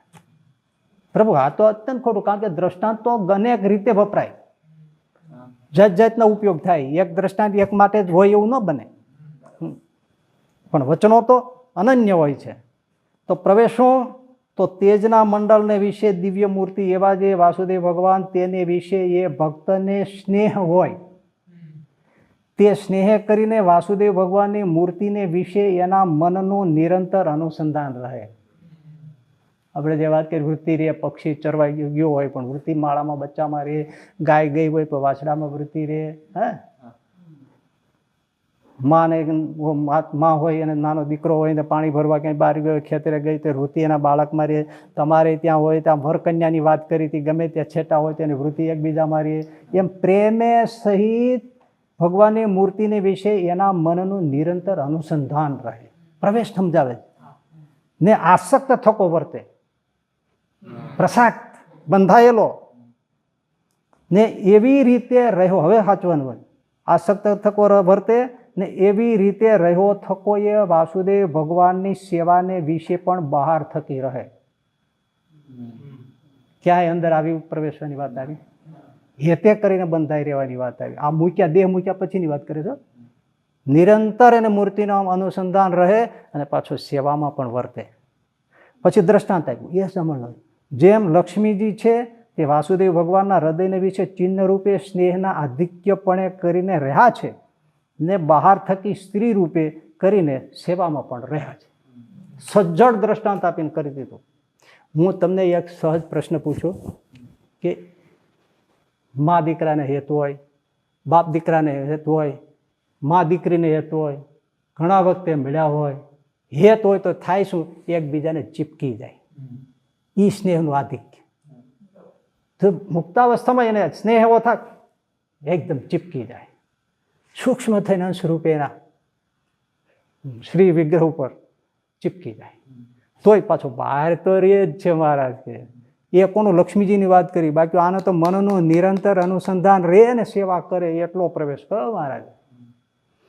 તો આમણે શું કહ્યું ટીકામાં, ત્યાં મન બન જેવું કાંઈ છે જ નહીં, એટલે અનુસંધાન રાખવાની વાત જ ક્યાં આવે છે? દેહ દેવી જેવો કોઈ સંબંધ નથી. મૂર્તિ જેવો મૂર્તિ છે મારાની અંદર રહે છે, એટલે અનુસંધાનની વાત ને મન ને એ વાત તો સમજાવવા પૂરતી હોય, બાકી ત્યાં કાંઈ છે જ નહીં. પતી ગયું, કાઢી નાખ્યું. આ વસ્તુ એને પકડી રાખવી હતી એટલે એને જીવને સાકાર કરી નાખ્યો. આખો દેહી ભાવ ઉડાડી નાખ્યો. કારણ કે અહીંયા આ નિરંતર અનુસંધાન રહેશે એ એને પછાડતું હતું, એટલે જીવ સાકાર થઈ ગયો. એટલે ત્યાં કાંઈ મન બન આ તે કાંઈ છે જ નહીં. દેહ ભાવ જ નથી, દેહી દેહી જ નથી, આત્મા આત્મા જ છે. તો પછી મન નથી તો અનુસંધાનની વાત ક્યાંથી આવે? એટલે એને જીવને સાકાર કરી નાખ્યો. અને જે ચૈતન્ય પ્રકૃતિનો ભગવાન દેહ આપે છે એનો ઇનકાર કરી દીધો. તમે દો તોય નથી લેવો, તો ભગવાન કે મારે રાખવો જ નથી. તો નિરંતર અનુસંધાન તો મન જ નથી. મારી માં હમણાં ગોપાળાનંદ સ્વામી વાત વાંચી, ત્રીજા પ્રકરણની 45મી નહીં, હા કઈ વાંચી? બીજા પ્રકરણની 46મી મુક્તોના તારતમ્ય. પણ સ્વામીએ શું કીધું? એને પોતાના દેહનું ભાન રહે છે. એ સ્વામી તો કે દેહ દેહી ભાવ છે, દેહ દેહી ભાવ છે તો મન છે. હે સત્સંગી જીવન પ્રકરણ 3 41મો અધ્યાય, એમાં દેહ દેહી ભાવ દિવ્ય પદાર્થો એનું બધું વર્ણન ત્યાં કર્યું છે. વાંચી લેજો. તો હું ઠોકી નથી બેસાડતો. અને ગોપાલ સાહેબ વાતોમાં દેહ ભાવ કીધો. એટલે મન છે, દેહ છે, અહીંયા જેમ છે એમ ત્યાં દિવ્ય છે, આંખ પણ છે, ન હોય તો દર્શન છે ને જ કરે. દેહ છે જુદો તો હું પણ આની ભાવના કેમ રહે? ભાવના છે. સૌથી મોટી વાત તમને સમજાય એવી બોલો. એકોહમ બહુશ્યામ પ્રજાએ પ્રથમના 41મા વચરામાં કીધું ભગવાને સંકલ્પ કર્યો એ ક્યાંથી કર્યો? મન નહોતું તો સંકલ્પ ક્યાંથી કર્યો? મન છે એ નહીં. વ્યાપકાનંદ સ્વામી ત્યાં ગયા, નિશ્ચય નહોતો થતો અને મહારાજે કીધું તમે સંકલ્પ કરો કે અનેક મુક્ત રૂપે હું થાવ. તો નહોતું તો આવ્યું ક્યાંથી મન? શાસ્ત્રોમાં વર્ણન છે, દેહી ભાવ છે, દિવ્ય ઇન્દ્રિયો અંતઃકરણ છે, દિવ્ય ભોગ ઉપકરણ છે. એનાથી સંકલ્પ. અહીંયા પૃથ્વી પર આવવા માટે ગોપાલ સાહેબ સાથે વાતો કરી આપણે સાબુ પડશે, તમે સાથે આવજો. આ ચર્ચા શેનાથી થઈ? તો મન જ નથી, તો દેહ ભાવ નથી. તો સમજે છે ને? હાવ ચોખ્ખી વાત છે ભાઈ, બધું છે, બધું જ છે. તમે માનતા નથી, તમારે સ્વીકારવું નથી, પણ 100%ની વાત છે. 101% નહીં, 1 લાખ નહીં, 1 કરોડ 1%ની વાત છે. ભગવાનની મૂર્તિમાં કોઈનો પ્રવેશ નથી. બહારથી છે, ચિહ્ન રૂપે છે, એક અંગમાં છે. હા ભલે કોઈ મુક્ત નખમાં સમાઈ જાય, નખના એક અંશમાં સમાઈ જાય, હેતે કરી દે, દાસ ભાવ ત્યાં સમાઈ જાય, સૌંદર્યનો રસ લાલી તો મહારાજને ગાલે સમાઈ જાય, અંદર પ્રવેશ નથી. હા, આ વચનામૃતના શબ્દો છે સાહેબ. આમાં ક્યાંય વચનામૃત સાથે સંબંધ આવ્યો એમના વચનોનો? આપણે પહેલેથી લેતા આવીએ છીએ. એકેય વચનો વચનામૃતમાં ફિટ થયા? અક્ષરધામ સહિતમાં તેજની મૂર્તિમાં અક્ષરધામ કહે છે એ સહિત જે કાંઈ માન્યું તે કંઈ એકેય વચનામૃતમાં ફિટ થયું? ગોપાલ સાહેબ વચનો ફિટ થયું? સત્સંગી જીવન આદિકમાં ક્યાંય ફિટ થયું? કોઈ ભક્ત ચિંતામણીમાં ફિટ થયું? એક વાત ગોપાલ સાહેબ લખી છે અને એ વાત મેં વાંચી. પ્રભુ, મારો રોમ રોમ આત્મા નાચી ગયો અને મને મનોમન એમ થયું કે આ વાત ગોપાલ સાહેબને કરીને મનોમન હું ગોપાલ સાહેબને કોટી કોટી દંડવત કરું છું. અદ્ભુત સાંભળ્યું. પ્રભુ, આ એક વાત સમજાઈ જાય, કશું બાકી જ ના રહે. આ જેટલી આપણે પ્રશ્નોત્તરી કરીને આ એક વાત સમજાય જાય. અને આ વાત 3 પ્રકરણની વાતોમાં પહેલા પ્રકરણની 19મી વાત છે. બીજે જે સળંગ લખી છે બધાએ એમાં 150 કે 151મી વાત છે. પ્રભુ, દિલો દિमाग खुश हो जाए या तो सब प्रकार से प्रकाश हो जाए, कहीं बाकी न रहे. મનોમન ગોપાલ સાહેબ કોટી કોટી વંદન કરું છું. પણ આ વાતને કોઈ ધ્યાન લેતું નથી. અત્યાર સુધી આ જે પેસ્ટી પિંજણ કરી આ એક વાત સમજાય જાય પૂરું. જો સમજો, આ બાપાશ્રી વાળા જે માનનારા છે જો સમજી જાય તો કશું બાકી ના રહે. મતલબ પેલા વાંચી લો. અને સત્પુરુષને સંગે કરીને જીવ સુખીઓ થઈ જાય છે. ખોટું તો નથી જ. માટે સત્પુરુષના લક્ષણ શાસ્ત્રમાંથી સમજીને, ક્યાંથી સમજવાનું? શાસ્ત્રમાંથી લક્ષણ સમજીને સત્પુરુષના તથા તેમની મોટપ વચનામૃત આદિ શાસ્ત્રમાંથી શીખીને જાણીને, જોજો, શાસ્ત્રમાંથી લક્ષણ શીખીને સત્પુરુષના એની મોટપ છે એ વચનામૃતમાંથી જાણીને શીખીને વિચારીને તેમની અનુવૃત્તિમાં મન કર્મ વચને વર્તવું. સત્પુરુષનું કહેવું મન કર્મ વચને બાકી નથી રાખ્યો. મન કર્મ અને વચને પછી આપણું કાંઈ બાકી રહેતું નથી. એ સત્પુરુષ કેમ? હા, તે કહ્યું છે જે ઉત્તમને સેવવા, કોઈ વાતમાં એમનો અડધો શ્લોક લખ્યો છે કે ઉત્તમને સેવવા ન મળે તો એવા પ્રાપ્ત કાળે મધ્યમને પણ સેવવા, પણ ઉત્તમને સેવવા તથા શ્રેષ્ઠ થવાની ઈચ્છા રાખવી. એક એક વાત તમે બોલતા જાય સ્વામી. ઓહો હો હું ગોપાળાનંદ સ્વામી કીધું છે. પહેલાં તો સત્પુરુષને ઓળખવા સુખ્યો થઈ જાય એવું હેડિંગ બાંધ્યું, પછી એને શાસ્ત્રમાંથી ઓળખવા, વચનામૃતમાંથી એની મોટપ જાણવી. જુઓ, અન્ય શાસ્ત્રોમાંથી જાણી લ્યો, વચનામૃતમાંથી જાણી લ્યો, સત્પુરુષને એ બાબતે ઓળખો, પછી વિચારીને તોય પાછું વિચારજો છે કે નહીં, છે કે નહીં. પછી એની અનુવૃત્તિમાં મન કર્મ વચને વર્તો. તે કહ્યું છે જે ઉત્તમને સેવવા તથા શ્રેષ્ઠ થવાની ઈચ્છા રાખવી. હવે સાંભળજો, પ્રભુ માવતર ને સત્શાસ્ત્રનો સિદ્ધાંત તથા મહત પુરુષનો સિદ્ધાંત એટલે મોટા પુરુષનો સિદ્ધાંત એ બેયને મેળવવા. પ્રભુ શાસ્ત્રનો સિદ્ધાંત અને સત્પુરુષ જે કહી રહ્યા છે એનો સિદ્ધાંત એને મેળવવા. જો એ બેયનો એક સિદ્ધાંત થાય તો સત્પુરુષનો વિશ્વાસપૂર્વક સંગ કરવો ને વેગવાન થવું નહીં, કેમ કે વેગવાનને શાસ્ત્ર સમજાતું નથી. પ્રભુ શાસ્ત્રમાં સિદ્ધાંત અને જે સત્પુરુષ શીખવાડી રહ્યા છે એ સિદ્ધાંત એ બેયને મેળવવા ને બેય જો એક સિદ્ધાંત થાય તો એ સત્પુરુષનો વિશ્વાસ રાખીને એને સેવવા. આ બાપાશ્રીને નામે જે ચલાવે છે એ એકેય શાસ્ત્રમાં મળતું નથી. સ્વામી કે મેળવજો, આ એ વખતે લખીને ગયા. જો શાસ્ત્રમાં ન મળે તો એનો સંગ ન કરજો, અને જો શાસ્ત્રમાં મળી જાય તો પછી એનો વિશ્વાસપૂર્વક સંગ કરજો. હવે હું છોડી દઉં બાપાશ્રી વાળા ઉપર, આપણામાં જે કોઈ હોય એમને ભાઈ તમારે માનવા કે નહીં, કારણ કે આ વચનો ગોપાળાનંદ સ્વામીએ કયા છે, શાસ્ત્રોમાં ન મળતું હોય તો છેટા રહેજો.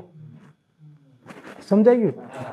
પછી એક શબ્દ સરસ સ્વામી વાપરો, એ બહુ મહત્વનો છે, ને વેગવાન થવું નહીં. કારણ કે વેગવાનને શાસ્ત્ર સમજાતું નથી. તમને વેગ ચડી ગયો છે, મૂર્તિમાં પ્રવેશીને જ આમ કરાવવું છે, પુરુષોત્તમ રૂપે થઈને પુરુષોત્તમનું ધ્યાન કરવું છે, અક્ષર બ્રહ્મ છે છેટું જ છે, એ તમને વેગ ચડી ગયો છે. સ્વામી કે વેગ લાગી જાય તો શાસ્ત્ર સમજાતું નથી. હું બધું કીધું તમે જોવો તો ખરા, રોમ રોમ દીવા થઈ જાય એવું. તમે પેલા જેને કહો છો સત્પુરુષ કહો છો, વાંધો નથી, કોઈ વાંધો નથી. ગોપાલ સાહેબ સત્પુરુષની ના પાડતા નથી, પણ જો વચનામૃતમાં અને શાસ્ત્રમાં એના સિદ્ધાંત મળતા, વચન નથી કહ્યું, સિદ્ધાંત શબ્દ લખ્યો, અને આપણે બધી સિદ્ધાંતની જ ચર્ચા કરી છે. અને વચનાવતમાં નથી ઈશ્વરચંદ્રદાસજી બાપાશ્રી નામે જે શીખવાડ્યું છે, એકે વચનાવતમાં, ભક્ત ચિંતામણીમાં, એકે ગોપાલ સાહેબ વાતોમાં ક્યાંય મળતો નથી આવતો, બધે બાઉન્સ થાય છે, ઉછળી ઉધળી બહાર નીકળી જાય. સ્વામી કહે છે મેળવજો વચનાવતમાં, શાસ્ત્રોમાં, અને એ સત્પુરુષ કહી રહ્યા છે એ સિદ્ધાંતને મેળવજો.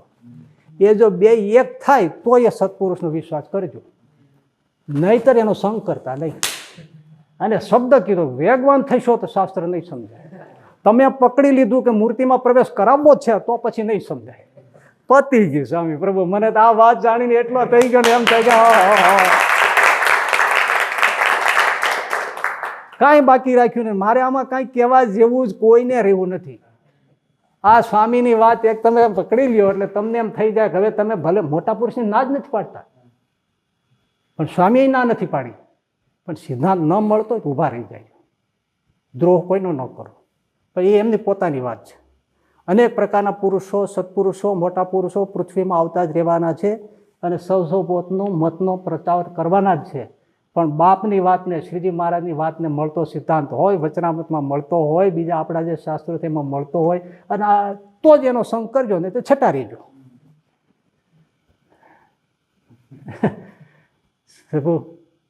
કાંઈ બાકી રહ્યું? માટે સમજો, આ મારા ઘરની વાત નથી. જે વાત કરું છું આ શ્રીજી મહારાજના વચનો, ગોપાલ સાહેબના વચનો. ફરીથી કહું છું, ગોપાલ સાહેબની વાતમાં આ પહેલા પ્રકરણની 19મી વાત છે, અને બીજે જે છપાય છે એમાં 150 થી 151 વાત છે. મારું તો કંઈ માનવાની વાત આવતી નથી. ગોપાળાનંદ સ્વામી માનો.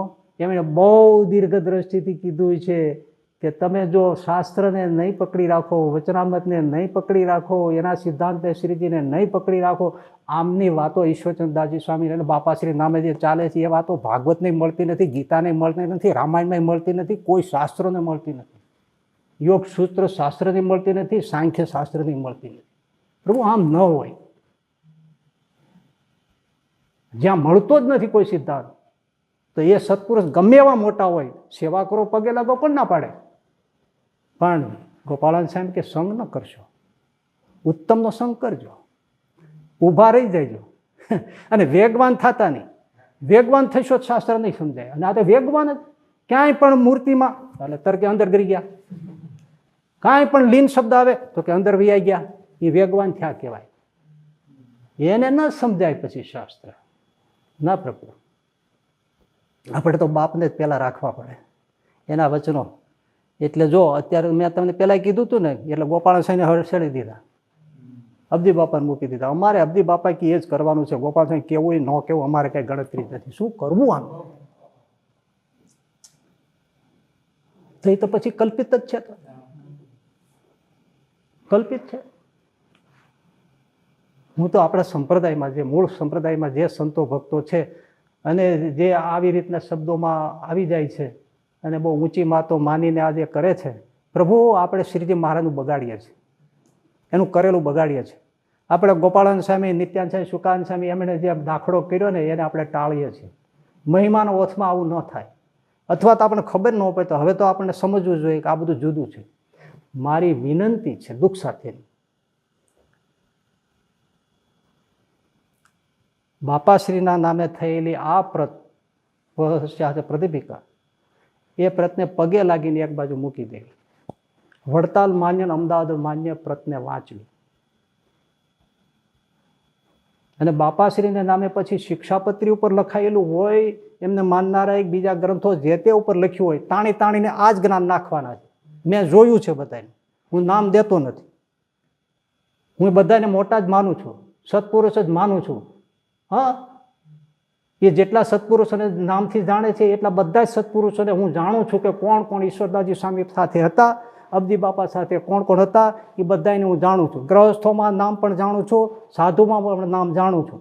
હું બધાને મોટા જાણું છું, સત્પુરુષ માનું છું. પણ ગોપાળાનંદ સ્વામી કહે છે સિદ્ધાંત મળતો ન હોય ત્યાંથી છેટું રહેવું, એટલે હું મનથી પગે લાગી લઉં છું. એમનું કોઈ જ્ઞાન લેતો નથી. એમ સ્વામીના વચને જેને મનાઈ ગયું હોય એ આજથી છોડી દો. આ એમની પરત, એમની ટીકા ટિપ્પણી વાંચવાનું બંધ કરો. બાપાશ્રીના નામે લખાયેલા જે શિક્ષાપત્રી ઉપર કે જે તે ગ્રંથો લખાય એક બાજુ પગે લાગીને મૂકી દો. વચનામૃત, વડતાલ માન્ય, અમદાવાદ કાળુપુર સંસ્થા, નરનાળદેવની ગાદી માન્ય, એને વાંચો. અને શ્રીજી મહારાજને સિદ્ધાંત બચાવવા, સમજવા, સમજાવવા, એ રીતે વર્તવા, પુરુષોત્તમ રૂપ થઈને ભજન કરવું, કરાવવું. ને હવે તો મહારાજ છે ને એ જ હાલે છે ને એ ચાલે છે, એ બધું બંધ કરવું. શ્રીજી મહારાજના હિતમાં, એના રાજીપા માટે એટલી જ વિનંતી. અને કહેતા હોય તો દંડવત કરીને માફી માગું, પણ કેવળ શ્રીજી મહારાજને, ગોપાલ સાહેબ, મુક્તાન સાહેબ, નિત્યાનંદ સુકાન સાહેબના સંપ્રદાયના સિદ્ધાંત માટે હું તમને કહેતા કાકલુદી કરું. તમને ખબર નથી આમાંથી શું થવાનું છે. એટલે સંપ્રદાયના સિદ્ધાંતો બચાવો. અને એ પણ આજની તારીખે વિનંતી કરું છું કે જે ગોપાળાનંદ સાહેબની વાતો હોય, વચનામૃત હોય, હરિવાક્ય સુધા સિંધુ હોય, ભક્ત ચિંતામણી આદિ જે ગ્રંથો જે શાસ્ત્રો આપણા વચ્ચે, સત્સંગી જીવન, સત્સંગી ભૂષણ, એ બધાને ઓરિજિનલ સ્વરૂપમાં સાચવો. કીર્તોના ઓરિજિનલ સ્વરૂપમાં સાચવો. ઉપાસનાના સર્વોપરીપણે એટલે કે સુધારા કરીને પ્રવર્તન ન કરો. સંપ્રદાયના સિદ્ધાંતના પ્રમાણરૂપ અંશો જતા રહેશે અને ઘાત ત્યારે સિદ્ધિ મહારાજના સિદ્ધાંત ઉપર થશે. માટે તમે ઓવર ન થાવ. મહારાજને વેઠવું પડે, સંપ્રદાયને મુમુક્ષુઓને, બધાના ભલા માટે અને શ્રીજી મહારાજના રાજીપા માટે. જરૂર મારી કાકલુદીપૂર્વક અરજી છે, વિનંતી છે. મારાથી કાંઈ વધારે કહેવાઈ ગયું હોય, તમને ખોટું લાગ્યું હોય તો હું માફી માગું છું. પણ શ્રીજી મહારાજને ખાતર પાછા વળો. મૂળ સંપ્રદાયના જે અસલ સિદ્ધાંતો છે, આ જે વર્ણવ્યા છે બધા, એનું પાલન થાય, રક્ષણ થાય, જતન થાય. એના માટે મૂળ શાસ્ત્રો, મૂળ કીર્તનો, મૂળ ગ્રંથો એને સાચવો. ગોપાલ સ્વામીની વાતો હોય તેમાં કોઈ ફેરફાર ન કરવો. વચનામૃતમાં હોય એ તો કોઈ કરતા નથી, પણ ભવિષ્યમાં કાંઈ ન થાય. અને એવું આપણાથી કાંઈ લખાઈ ગયું હોય, એવા કીર્તનો રચાયા હોય, એવું કાંઈ થઈ ગયું હોય કે જે બાપાશ્રીને નામે ચાલે, જે જ્ઞાન ચાલે છે એને આપણે પુષ્ટિ થતી હોય, એવું જે કાંઈ છાપ્યું હોય, લખ્યું હોય, પ્રવર્તાયું, શીખવાડ્યું હોય, એ બધું દૂર કરો. એમાં જ સંપ્રદાયનું ભલું છે. મહારાજને ગોપાળાન સાહેબ બધા સંતો તો રાજી થશે અને એ કામ કર્યું ગણાશે. પાછલી જે આવતી પેઢી છે એના મોક્ષ છે અને મુમુક્ષને બચાવવાનું બહુ મોટું કામ થશે. એટલી વિનંતી અરજી સાથે, કહેતા આંસુ સાથે પ્રાર્થના કરું છું, આ વસ્તુ તમે ધ્યાનમાં લેજો. એવું જે કાંઈ છપાઈ ગયું, લખાઈ ગયું, બોલાઈ ગયું એને દૂર કરજો અને શ્રીજી મહારાજના સિદ્ધાંત સમજો, સમજાવો અને એનું પોષણ કરો. એવી તમારા મનોમાં કોટી કોટી દંડ સાથે, માફી સાથે પ્રાર્થના કરું છું. સહજાનંદ સ્વામી મહારાજ